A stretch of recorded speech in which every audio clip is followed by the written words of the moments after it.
नमस्कार दोस्तों, कैसे हैं आप लोग। उम्मीद करूँगी कि आप लोग बहुत अच्छे होंगे और मैं भी आप लोगों की कृपा से, आप लोगों की ब्लेसिंग से मैं भी ठीक हूँ।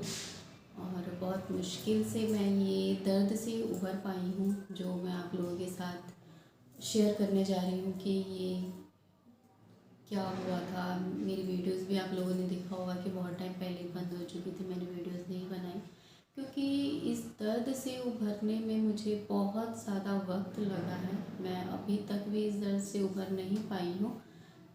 मैं इस बारे में कोई बात करना नहीं चाहती थी, कोई वीडियो नहीं शेयर करना चाहती थी। मैंने अपने थ्रू प्रेगनेंसी भी मैं कभी भी मैंने कोई वीडियो नहीं पोस्ट की अपनी प्रेगनेंसी को लेकर, जबकि मैं सोशल मीडिया पर तब भी थी। लेकिन जब जैसे ही मुझे प्रेगनेंसी हुई तो मैंने कभी भी कोई वीडियो पोस्ट नहीं की कि मेरी प्रेगनेंसी, ये न्यूज़ के बारे में या कुछ भी। मतलब जब तक मेरी प्रेगनेंसी डिलीवरी नहीं हुई तब तक भी मैंने कोई ऐसी बात शेयर नहीं की। लेकिन मुझे बहुत से लोगों ने कहा कि नहीं, मुझे अपनी प्रेगनेंसी स्टोरी शेयर करनी चाहिए ताकि जो औरतें अभी प्रेग्नेंट है या कोई जो प्रेगनेंसी प्लान कर रही हैं उनके लिए एक अवेयरनेस हो। और मुझे भी लगा कि हाँ, मुझे ऐसा करना चाहिए क्योंकि जो मेरे साथ हुआ वो मैं नहीं चाहती कि किसी और के साथ हो, किसी भी एक माँ के साथ हो या उसका बच्चा उसके साथ ना रहे, तो उसका दुख मैं ही समझ सकती हूँ। इसलिए मैं ये वीडियो बहुत ही मुश्किल से मैं बना रही हूँ। मेरा बिल्कुल मन नहीं था ये वीडियो बनाने के लिए क्योंकि हिम्मत ही नहीं होती आगे से कि मैं ये वीडियो, मतलब उस चीज़ को सोच के ही बता नहीं सकती कि कैसा होता है। तो मैं चाहती हूँ कि जो भी लेडी प्रेग्नेंट है या अपनी प्रेगनेंसी प्लान कर रहे हैं तो वो मेरी वीडियो ज़रूर देखें और अवेयर रहें अपनी फुल प्रेगनेंसी को लेकर के और डिलीवरी के टाइम या डिलीवरी के बाद भी। तो मेरी प्रेगनेंसी की जर्नी स्टार्ट हुई शादी के 3 साल बाद। शादी के 3 साल बाद मैंने प्रेगनेंसी कंसीव की थी। ये नहीं कि मुझे मतलब हो नहीं रही थी, ऐसा कुछ था नहीं। और एक्चुअली बात ये थी कि हम लोग ने जब शादी हुई तो हम लोगों ने प्लान किया कि नहीं, अभी बेबी नहीं, पहले कुछ करियर सेट हो जाए, जॉब अच्छी हो जाए और हम अच्छी तरह से सेटल हो जाए, फिर हम बेबी प्लान करेंगे। तो सबसे पहले तो मैंने अपनी स्टार्टिंग प्रेगनेंसी में यही गलती की कि हमें इतना टाइम वेट नहीं करना चाहिए था क्योंकि वक्त का कहते हैं पता नहीं कि आगे कब क्या हो जाए आपके साथ। तो सबसे पहले तो हमने 3 साल ये वेट किया, ये गलती है। तो मैं आप सबसे कहूँगी कि अब के टाइम पे ना आप इंतज़ार बिल्कुल मत कीजिए। आप ये प्रेगनेंसी जो है ना, एक माँ बनना बहुत ज़्यादा ज़रूरी है। जिसके पास नहीं है वही इस बात का दर्द समझ सकता है। तो इसलिए मैं कहूँगी कि आप ज़्यादा देर ना करें अपनी प्रेगनेंसी को लेकर। एक एज वाइज भी ये बहुत सारी दिक्कतें पैदा करती हैं प्रेगनेंसी में। तो हमने 3 साल बाद मैं प्रेग्नेंट हुई जब हमने प्रेगनेंसी प्लान करने का सोचा और भगवान की कृपा से मुझे फर्स्ट मंथ ही प्रेगनेंसी कंसीव हुई और बहुत खुश थी मैं क्योंकि सब पहले मुझे जब 3 साल तक नहीं हुआ मुझे प्रेगनेंसी, तो सब बोलने लगे धीरे धीरे, जैसे हमारे आस पड़ोस से रिश्तेदार सब मुझे बोलने चालू कर दिया था उन्होंने कि आप अपना टेस्ट करवाओ, डॉक्टर को दिखाओ, ये करवाओ वो करवाओ, इतना टाइम हो गया आपकी प्रेगनेंसी नहीं हुई। तो हम सबको जवाब नहीं दे सकते ना कि मतलब हम अपने रिश्तेदारों को या कोई भी है बड़े हैं तो उन्हें हम नहीं बता सकते कि अभी हम प्रेगनेंसी नहीं प्लान कर रहे हैं या क्या वजह है। तो वो इन सब चीज़ों को नहीं समझते, उन्हें बस होता है कि शादी हुई तो अब बच्चा क्यों नहीं हुआ अभी इतने टाइम तक। तो बस यही बात थी। तो फिर हमने सोचा कि नहीं, अब चाहे जो हो, करियर सेट हो या ना हो, हमें प्रेगनेंसी हम प्लान करेंगे। तो ठीक है, मेरे हस्बैंड ने भी मेरा साथ दिया और उन्होंने कहा कि हाँ ठीक है, हम प्रेगनेंसी प्लान करते हैं। तो फिर फर्स्ट मंथ ही मुझे प्रेगनेंसी कंसीव हुई और मुझे जो इतनी खुशी हुई कि जो मेरे ऊपर लांछन थे कि मुझे नहीं हो रहा है, मुझे भी डर था इस बात का कि पता नहीं कहीं ऐसा हो ना जाए। तो बस जब प्रेगनेंसी मुझे कंसीव हुई तो बहुत खुशी हुई। वो खुशी तो हम दोनों की जो खुशी थी ना, क्योंकि हमें बच्चों से बहुत ज़्यादा लगाव है और देखिए ना, भगवान ने शायद इसी वजह से हमें नहीं दिया। तो फर्स्ट मंथ प्रेगनेंसी जब हुई तो बहुत अच्छी प्रेगनेंसी गई। थोड़ी बहुत कॉम्प्लिकेशन, जो मुझे वॉमिटिंग वगैरह स्टार्ट हुई तो मेरे हस्बैंड मुझे डॉक्टर के पास ले गए। तो हमने वहाँ पे अपना सारा चेकअप करवाया और कुछ वॉमिटिंग की मेडिसिन दी उन्होंने। प्रेगनेंसी बहुत अच्छी थी, कोई कॉम्प्लिकेशन नहीं थी उस टाइम मुझे। लेकिन मुझे जहाँ लगता है कि मैं जो हॉस्पिटल में गई स्टार्टिंग पे, जब मेरी प्रेगनेंसी हुई, मैं जो हॉस्पिटल में गई वहाँ मुझे मतलब खुद से गाइड नहीं किया जाता था कि जैसे आपकी फ़र्स्ट प्रेगनेंसी हो तो मुझे कुछ नहीं पता था कि क्या होता है, कैसे होता है। और उस टाइम मेरे पास कोई था भी नहीं मुझे बताने वाला। तो डॉक्टर ने मुझे कुछ ऐसा गाइड नहीं किया कि आप ये करो या वो करो या ऐसे खाओ या ऐसे रहो, कुछ भी उन्होंने मुझे गाइड नहीं किया। बस नॉर्मली मेरा भी चल रहा था। तो मुझे बस वही वॉमिटिंग की मेडिसिन दी और कुछ कैल्शियम आयरन की उन्होंने मेडिसिन मुझे दी। तो कैल्शियम आयरन की मेडिसिन जो है ना, मैं सिर्फ 1 मंथ ही मैंने वो मेडिसिन खाई। उसके बाद मैंने वो मेडिसिन नहीं खाई, क्योंकि ना एक तो मैं प्रेगनेंसी को बहुत टाइम बाद मुझे प्रेगनेंसी हुई थी और मैं अपनी प्रेगनेंसी को लेकर बहुत डरी भी हुई थी कि मतलब सब कुछ मेरा ठीक हो, क्योंकि मैंने अपने आसपास कुछ ऐसे केस देखे थे कि उनका बेबी ऐसे हो गया या होते वक्त ऐसे हो गया। तो मैं इस सब चीज़ों से बहुत डरती थी कि मेरे साथ ऐसा ना हो। लेकिन फिर भी हो तो गया ही। कहते हैं ना, जितने कदम आप फूक फूक कर रखो ना, उतने में ही नुकसान है। मतलब बिल्कुल स्ट्रेस फ्री लाइफ मेरी फुल प्रेगनेंसी नहीं रही। कुछ ना कुछ स्ट्रेस होता ही रहता था मुझे। तो वो कैल्शियम आयरन की मेडिसिन मैंने नहीं खाई, क्योंकि किसी ने मुझे कहा कि मैंने अपनी फर्स्ट प्रेगनेंसी में ये कैल्शियम आयरन नहीं खाई ना तो मैं बिल्कुल ठीक थी। और मैंने अपनी सेकेंड प्रेगनेंसी में मैंने ये कैल्शियम आयरन की दवाइयाँ खा ली तो मेरे बच्चे को ना ये बीमारी हो गई जो कुछ मेजर ही थी।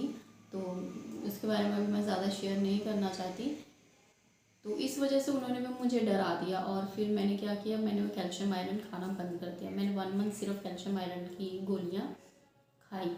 तो सेकंड ये भी है कि मैं कहना चाहूँगी कि डॉक्टर कैल्शियम आयरन जो देते हैं या कुछ भी देते हैं, कुछ भी गाइड करते हैं, तो प्लीज़ डॉक्टर की बात सुने, किसी और की बात तो बिल्कुल भी मत सुने, जैसे कि मैंने किया। तो मैंने वो कैल्शियम आयरन की मेडिसिन नहीं खाई। अच्छा खासा 1 मंथ से मेरा तीसरा मंथ चालू हुआ, हमने स्कैनिंग करवाई तो बहुत खुशी हुई। फर्स्ट टाइम वो मेरे हस्बैंड ने, मैंने तो नहीं देखा, मेरे हस्बैंड ने स्क्रीन पे बेबी की हार्ट बीट सुनी और उसको देखा। तो मैं बस उनका ही फेस देख रही थी, अपने हस्बैंड का, कि वो कितने खुश थे और उनकी खुशी देख कर ही मुझे बहुत खुशी हो रही थी। उन्होंने स्क्रीन पे अपने बेबी को देखा जब फर्स्ट टाइम, तो बेबी बहुत हेल्दी था, ठीक था, उसकी हार्ट बीट भी आ चुकी थी जब फर्स्ट टाइम हमने स्कैनिंग करवाई। तो उसके बाद भी लेकिन मुझे डॉक्टर ने वहाँ पर ये नहीं कहा कि आपको अब 3rd मंथ है या ब्लड टेस्ट करवाइए, कोई दिक्कत ना हो या कुछ भी ना, मुझे डॉक्टर ने बिल्कुल भी ऐसा नहीं कहा। तो 3rd मंथ के बाद मैं अपने ससुराल चली गई। मेरा ससुराल है बनारस के एक छोटे से ही गांव में मेरा ससुराल है, वहाँ पर मैं चली गई।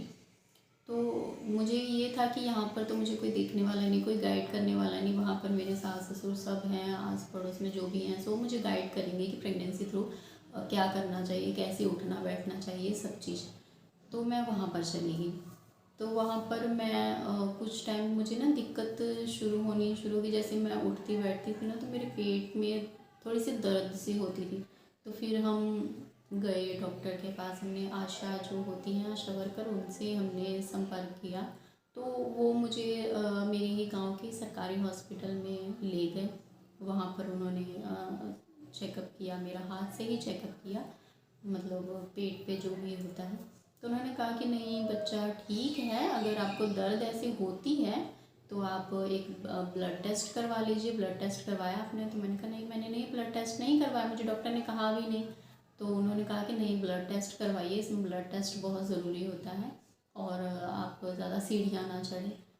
तो फिर यही हुआ, ठीक है, हमने सीढ़ियाँ मैंने बंद कर दी चढ़नी और ब्लड टेस्ट करवाए। सारे ब्लड टेस्ट ठीक थे, उसमें मेरा टाइफाइड का भी टेस्ट हुआ, उसमें मेरा टाइफाइड बिल्कुल ठीक था, नेगेटिव था। कुछ 2 टेस्ट थे जो उन्होंने कहा कि आपको ये बाहर से करवाने होंगे। तो वो फिर टेस्ट मैंने ना बाहर से करवाए और फिर वहीं से मैंने अपना ट्रीटमेंट भी स्टार्ट कर दिया। तो मुझे ना एक डाउट था कि मुझे शादी से पहले मुझे पीलिया हुआ था। तो मेरी फूआ के केस में भी ऐसा हुआ था कि बच्चे को भी पीलिया हो गया था, तो बच्चा नहीं रहा। तो इसी डर से ना मैंने खुद से डॉक्टर से कहा कि नहीं, मुझे ना ऐसे पहले जॉइंटिस था, तो मुझे जॉइंटिस का भी टेस्ट करवाना। तो उन्होंने, डॉक्टर ने भी जॉइंटिस का टेस्ट लिख दिया। फिर मैंने जॉइंटिस का टेस्ट करवाया और मेरा डर बिल्कुल सही निकला, मुझे जॉइंटिस पॉजिटिव था। तो उस समय मेरा 4/5 के बीच में चल रहा था। तो बस फिर वो कुछ उन्होंने जॉइंटिस की, लीवर की जो मेडिसिन होती है वो चलाई उन्होंने, और कुछ दिन के ही बाद मेरा जॉइंटिस भी ठीक हो गया था। मतलब नेगेटिव अब बताया, जब दोबारा मैंने टेस्ट करवाया तो वो नेगेटिव था। कुछ मेरे ब्लड की कमी थी, तो फिर उस वजह से भी उन्होंने कुछ मेडिसिन लिखी जो वो पूरी हो गई। तो उसके बाद 5th मंथ में जब मैंने अपना अनोमली स्कैन करवाया, ये भी मुझे डॉक्टर ने नहीं कहा था, ये मैंने खुद से ही करवाया अनोमली स्कैन। क्योंकि मुझे क्या था ना कि मतलब इतनी क्यूरियोसिटी कह लीजिए कुछ भी, तो मुझे इतनी क्यूरियोसिटी होती थी कि मैं हमेशा कुछ भी होता था ना अपने मोबाइल पे हमेशा मैं चेक करती रहती थी कि ये कैसे, अच्छा अभी ये मंथ चल रहा है तो क्या करना है, कैसे उठना बैठना जो भी है, मैं हमेशा यूट्यूब पे मैं देखती रहती थी। मुझे कुछ ने भी कहा कि अभी तुम्हारा 5th मंथ स्टार्ट हो गया, तुम्हारा बच्चा नहीं मूवमेंट करता, तो मुझे इस बात से बहुत डर हो जाती थी। तो मैं फटाफट यूट्यूब पे सर्च करना शुरू कर देती थी कि क्यों नहीं हो रहा, या कोई दिक्कत तो नहीं होगी अंदर। तो उसमें बताया भी गया था कि आपकी अगर फर्स्ट प्रेगनेंसी है तो थोड़ा लेट मूवमेंट हो सकती है। तो 5th मंथ में मेरा स्टार्ट हो गया, लेकिन मेरी बेबी की कोई मूवमेंट नहीं स्टार्ट हुई थी। तो हमने अनोमली स्कैन भी कराया, उसमें कुछ बेबी के हार्ट के पास इकोजेनिक फोकस ऐसा कुछ आया था, पर डॉक्टर ने कहा कि ये कोई बीमारी नहीं है, कुछ भी हो सकता है। इसके बारे में जो डॉक्टरों को भी शायद समझ नहीं आया इसके बारे में, कोई डॉक्टर मुझे कुछ बताता था, कोई डॉक्टर मुझे कुछ बताता, पर जो मैंने यूट्यूब पे सर्च किया था वो कुछ और था। तो किसी का भी बात मैच नहीं हो रहा था, और मुझे कुछ नहीं समझ में आ रहा था कि मैं कौन से डॉक्टर के पास जाऊँ। वहाँ पर कोई भी जिस गांव में रहती, कोई भी गायनेक डॉक्टर नहीं था वहाँ पर। तो सबसे बड़ी गलती ये कि मैं कोई गायनेक डॉक्टर के पास नहीं जा पाई जो कि मुझे सही से गाइड कर सके कि थ्रू प्रेगनेंसी कैसे रहना है, क्या करना है, या क्या क्या टेस्ट सब ज़रूरी हैं। तो मुझे गायनेक डॉक्टर नहीं मिला। तो जो भी डॉक्टर थे, एक छोटा सा क्लिनिक था, वहाँ पर मैं गई, वहीं पे अपना सारा टेस्ट वगैरह करवाती थी। उन्होंने कहा कि जब अनोमली स्कैन हुई, उन्होंने कहा बेबी का वेट कम है तो आप प्रोटीन्स लो, जो भी मेडिसिन लो। उन्होंने बेबी का वेट गेन करने के लिए मुझे मेडिसिन वगैरह दे दी, प्रोटीन्स दी। तो ठीक है, वो भी चलती रही मेडिसिन। तब तक बहुत अच्छी प्रेगनेंसी, मैं इसे बहुत ही अच्छी प्रेगनेंसी कहूँगी कि मुझे कोई दिक्कत नहीं थी प्रेगनेंसी में, सब कुछ बहुत अच्छा चल रहा था। मैं 3 महीने तक तो मैं कुछ खाती पीती भी नहीं थी। उसके बाद मैंने खाना पीना भी चालू कर दिया, घर के खाना जो होता है मुझे वो अच्छा लग रहा था, तो मैंने वो खाना पीना शुरू कर दिया। जो असली दिक्कत थी वो मुझे स्टार्ट हुई 8th मंथ में। हाँ, 6th मंथ में जो बहुत खुशी वाली बात है वो मैं बताना चाहूँगी कि 6th मंथ के कुछ टाइम बाद मेरे बेबी ने मूवमेंट करना स्टार्ट किया। और जो फर्स्ट उसकी मूवमेंट थी ना, वो तो मैं आपको जाहिर नहीं कर सकती कि वो मूवमेंट क्या थी। इतनी ज़्यादा खुशी वाली मूवमेंट थी वो दिन इतना खुशी वाला था कि मैं मतलब खुशी के मारे सबको बताती फिर रही थी कि आज मेरे बेबी ने मूवमेंट की है, आज ऐसा हुआ, आज थोड़ा सा मुझे महसूस हुआ। तो 6 से 6.5 मंथ मेरा स्टार्ट हो गया था, तब मेरे बेबी ने फर्स्ट मूवमेंट की थी। तो वो जो बच्चे को मैंने महसूस किया ना, वो एक अलग ही खुशी थी। वो मैं बता भी नहीं सकती कि क्या खुशी थी। तो तब तक बहुत अच्छा था। उसके बाद मेरी बेबी की मूवमेंट होने लगी, तो मुझे होता था कि हाँ, सारे दिन में अच्छी खासी मूवमेंट होती थी। तो फिर उसके बाद मेरा 8th मंथ स्टार्ट हुआ, जो सबसे ज़्यादा शुरुआती टाइम था मेरी प्रेगनेंसी, जिसमें दिक्कत में आने लगी मेरी प्रेगनेंसी। बेबी की मूवमेंट जो थी ना वो बहुत कम हो गई थी। वो दिन में कभी एक बार, रात में कभी एक बार, जबकि बोलते हैं डॉक्टर कि 1-1 घंटे में एक बार बेबी की मूवमेंट होनी चाहिए, तो वो सिर्फ दिन में 2 बार या सिर्फ एक बार ही मूवमेंट करता था पूरे दिन में। तो मुझे ऐसा महसूस हुआ कि बेबी की मूवमेंट बहुत कम हो गई। उस समय मेरे हस्बैंड भी वहाँ पर नहीं रहते रहते थे, वो जॉब के सिलसिले में बाहर रहते थे। तो फिर मैंने उन्हें भी बताया, अपनी सास को भी बताया कि मम्मी जी मुझे ऐसे ऐसे मूवमेंट बहुत कम हो रही है। तो उन्होंने मुझे डॉक्टर के पास भेजा। डॉक्टर के पास जब गई तो उन्होंने स्कैनिंग की, और स्कैनिंग की और उन्होंने कहा कि आपको कभी फ़ीवर आया था? तो हाँ, मुझे एक टाइम फ़ीवर आया था, जिसमें मैंने चेक किया कि वो फ़ीवर सिर्फ 99 ही था। और कहते हैं कि ये फ़ीवर 99 को तो फ़ीवर नहीं माना जाता, लेकिन मुझे दिक्कत थी उस समय भी। तो मैंने इस वजह से कुछ चेकअप नहीं करवाया। और दवाइयाँ कहते हैं प्रेगनेंसी में दवाइयाँ ज़्यादा नहीं खानी चाहिए, ये भी एक डर था मेरे मन में। तो इस वजह से मैंने किसी को भी कुछ नहीं बताया कि मुझे आज दिक्कत है, मुझे थोड़ा सा फीवर लग रहा है। बस इस दिन वो सारा दिन मैंने कैसे कैसे करके बिताया। अगले दिन मैं ठीक हो गई। तो वही डॉक्टर ने कहा कि नहीं, अब आपको ये दिक्कत थी तो आपको ये चेकअप करवाना चाहिए था। इस वजह से वो मतलब एक दिन की बीमारी की वजह से आपको आपको या आपके बच्चे को बहुत दिक्कत हो गई है। तो अगर आप नहीं अच्छे रहोगे तो आपका बेबी भी हेल्थी नहीं रहेगा, वो ठीक नहीं रहेगा। तो फिर उन्होंने कुछ ब्लड टेस्ट लिखे कि आप अपना ब्लड टेस्ट करवाइए। तो ब्लड टेस्ट करवाया, उसमें मेरा टाइफाइड पॉजिटिव आया। जबकि मैंने 4th मंथ में मैंने ब्लड टेस्ट करवाया था तो वो नेगेटिव था। और जब मैंने 8th मंथ में अपना टाइफाइड का टेस्ट जब उन्होंने लिखा करवाया तो वो पॉजिटिव आ गया। तो डॉक्टर ने यही बताया कि ये बुखार की वजह से ही आपका जो बच्चा है वो सुस्त है, और उसे भी यही बुखार शायद असर कर गया था या क्या था। तो फिर उन्होंने कुछ टाइफाइड की मुझे मेडिसिन्स दी, वो मेडिसिन्स मैंने खाई। और उन्होंने कहा कि आप नर्स के पास चले जाइए एक फुल चेकअप के लिए। तो मैं नर्स के पास गई अपना फुल चेकअप करवाने के लिए। तो उन्होंने मतलब चेकअप किया और कहा कि आपका बेबी तो ठीक है, आप बेफालतू में ही टेंशन ले रहे हो। अब वो इतना बेबी मूवमेंट नहीं करेगा जितना आप सोचते हो। अब मतलब टाइम हो गया है, पेट बड़ा हो रहा है, बच्चा बड़ा हो रहा है, तो अब उसको उतना मतलब मूवमेंट करने के लिए जगह नहीं है, तो वो अब उतनी मूवमेंट नहीं करेगा। तो मेरे जो साथ गए थे उन्होंने भी वो वही बात को उन्होंने मान लिया कि अब वो बेबी मूवमेंट नहीं कर। पता नहीं अब नर्स की गलती थी या क्या थी, मुझे खुद कुछ नहीं पता।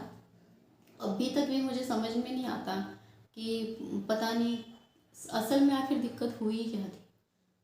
तो हम लोग घर आ गए, बस बेबी की वही सिचुएशन वैसी ही रही। मूवमेंट उसने नहीं करनी, दिन में कभी एक बार कर देनी तो, या कभी रात में एक बार मूवमेंट हो जाती थी।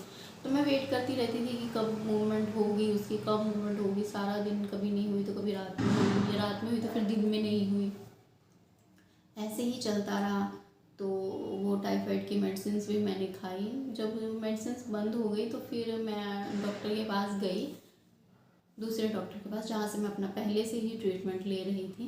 तो मुझे लगा मुझे वहीं जाना चाहिए, तो वो वहाँ पर मैं चली गई। और उन डॉक्टर ने कहा कि नहीं, अब आपका 9th मंथ स्टार्ट हो गया, तो अब आप मेडिसिन्स मत खाइए, मेडिसिन्स आप बंद कर दीजिए। तो उन्होंने मुझे टाइफाइड की मेडिसिन्स मेरी नहीं कंटिन्यू की। और उन्होंने कहा कि आप पानी चढ़वा लीजिए, हो सकता है कि आपको पानी की दिक्कत हो, इस वजह से बेबी मूवमेंट नहीं कर रहा। तो उन्होंने फिर मुझे पानी चढ़ा दिया, वो भी हुआ, लेकिन फिर भी बेबी की मूवमेंट में कोई फ़र्क नहीं आया पानी चढ़ाने के बाद भी। जबकि मेरी स्कैनिंग रिपोर्ट में लिखा था जो बेबी का लिक्वर होता है वो एडिक्वेट बताया गया था, जो पानी की थैली होती है वो बिल्कुल सही बताई गई थी। लेकिन फिर भी उन्होंने मुझे पानी चढ़ा दिया। तो तब भी कोई बेबी के मूवमेंट में कोई फ़र्क नहीं आया, बस वैसे ही चलता रहा। मेरा 9th मंथ स्टार्ट हो गया। तो एक दिन ऐसा आया कि जब 9th मंथ स्टार्ट होने के तकरीबन 10 दिन के बाद बेबी ने फुल डे पी लिया, सुबह से लेकर शाम हो गई, तकरीबन 5-6 बज गए थे, बेबी की कोई मूवमेंट नहीं हुई। तो अब ये हो गया था कि बहुत शाम हो गई है, और गांव घर में मतलब ज़्यादा टाइम तक क्लिनिक भी नहीं खुले होते या हम कहीं जा सकें इमरजेंसी में। तो शाम हो गई थी, तो हम लोग डॉक्टर के पास ना जाकर, एक गांव घर में एक दाई थी जो पहले भी डिलीवरी नॉर्मल ऐसे घर में करवा दिया करती थी, तो मेरी सास जाकर उन्हें बुला लाई।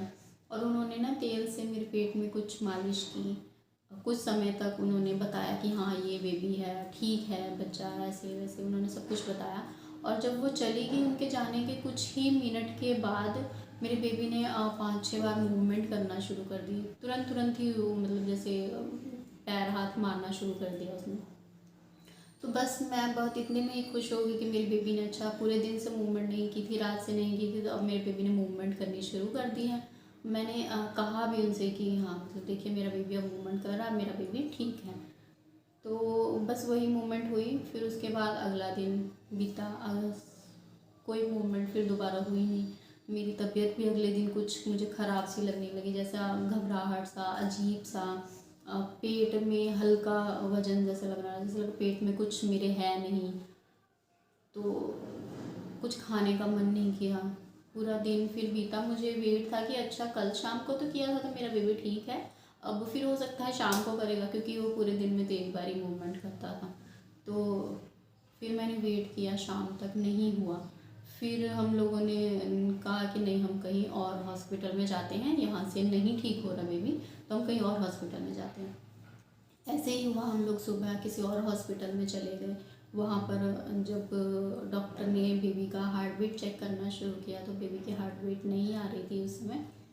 तो डॉक्टर को भी डाउट हुआ, तो उन्होंने कहा कि आप मतलब स्कैनिंग करवाइए। फिर उन्होंने स्कैनिंग के लिए भेजा हमें। तो हमने जब स्कैनिंग कराया तो मुझे तो कुछ बताया नहीं गया, लेकिन उस समय बेबी की हार्ट बीट बिल्कुल बंद हो चुकी थी, बेबी की हार्ट बीट नहीं आ रही थी। जो स्कैनिंग करते हैं उन्होंने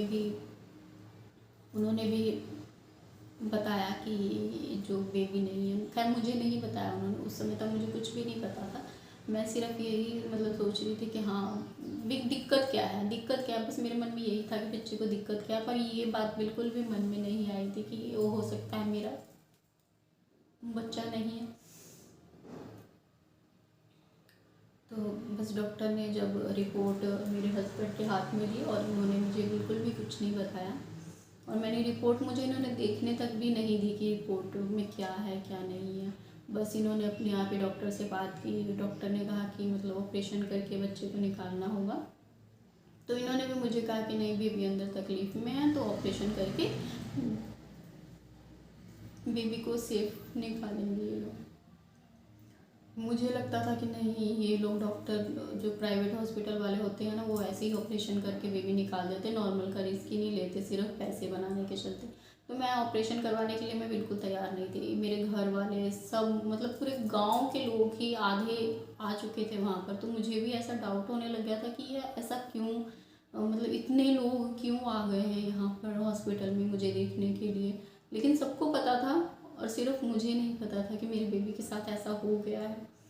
तो दिमाग में भी नहीं आ रहा था ना कि ऐसा होगा, क्योंकि 9 मंथ तक जिस बच्चे के लिए मैंने इतना इंतज़ार किया, वो उसके लिए मैं सोच ही नहीं सकती थी कि मेरा बेबी अंदर ही ऐसा हो जाएगा।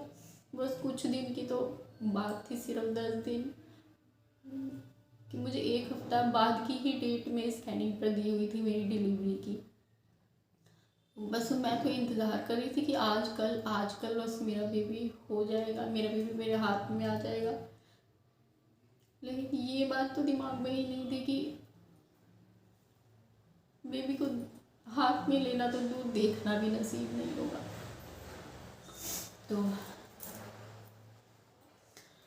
उन्होंने जब मुझे ये डाउट हुआ और इनकी कुछ बातों से भी सब जब आपस में बात कर रहे थे, तो फिर मुझे जब डाउट हुआ तो मुझे पता चला कि अब हमारा बेबी नहीं है। तो फिर मुझे ले गए ऑपरेशन के लिए, और ऑपरेशन करके उन्होंने बेबी को बाहर निकाला दिया। मैं कुछ बेहोश में ही थी, मुझे सुनाई दे रहा था जब वो बेबी को बाहर निकाल रहे थे, दे रहे थे किसी को। तो उन्होंने कहा कि इस बेबी को बाहर दे आओ और सबको बोलना कि कोई रोए नहीं, कोई हल्ला नहीं करे। तो ये सब चीज़ें मैं अंदर से सुन रही थी, लेकिन ऐसी हालत थी कि ना मैं रो पा रही थी ना मैं कुछ बोल पा रही थी, सिर्फ सुन रही थी। और ऐसा नसीब मिला कि जिसे 9 महीने तक देखने के लिए मैं बहुत तरस रही थी उसे, ना मुझे देखने को मिला, ना मुझे छूने को मिला, ना गोद में लेने को मिला। ये भगवान ने मुझे ऐसा माँ बनाया कि पहला ही बच्चा मुझे नसीब नहीं हुआ। ले गए और बच्चे को दबा दिया गया, चाहे जहाँ भी मैंने देखा नहीं उस, ना मैंने उसकी शक्ल देखी ना मैंने कुछ। जब मुझे होश आया तब मुझे बताया गया कि हाँ मुझे लड़का हुआ था। और हॉस्पिटल्स में और भी बच्चे थे, तो उनकी जो रोने की आवाज़ें थी वो जब मेरे कानों में पड़ती थी तो मुझे ऐसा लगता था कि कब मुझे यहाँ से ले जाए, मुझे यहाँ नहीं रहना है। लेकिन सी सेक्शन हुआ था तो 8 दिन तक मैं हॉस्पिटल में रही। तो डॉक्टर ने बाद में ये भी कहा कि हम चाहते तो आपका नॉर्मल भी करवा सकते थे, लेकिन नहीं करवाया गया क्योंकि बेबी फूल चुका था ऐसे।